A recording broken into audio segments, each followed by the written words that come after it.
Tomato sauce আমাদের প্রায় সারা বছরই প্রয়োজন। আমাদের আবরার তো ভাতের সাথেও টমেটো সস খেতে ভালোবাসে।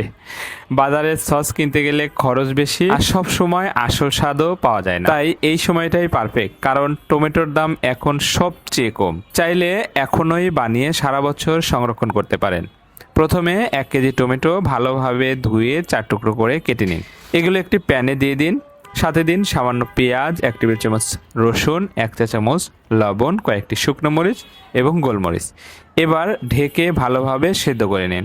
সিদ্ধ হয়ে গেলে ব্লেন্ড করে মসৃণ করে নিন, তারপর ছেঁকে নিন। এরপর মাঝারি আঁচে জাল দিতে থাকুন। দীর্ঘদিন সংরক্ষণের জন্য একটি বাটিতে 1/4 কাপ ভিনেগার নিয়ে এবং এর সাথে 1 চা চামচ কর্নফ্লাওয়ার মিশিয়ে সসে ঢেলে দিন। মিষ্টির জন্য 1 কাপ চিনি, সাথে সামান্য চিলি ফ্লেক্স এবং 1 চামচ বিট লবণ দিন। এখন নাড়তে থাকুন। সস যখন ঘন হয়ে আসবে তখন নামিয়ে ঠান্ডা করে কাচের বোতলে সংরক্ষণ করুন।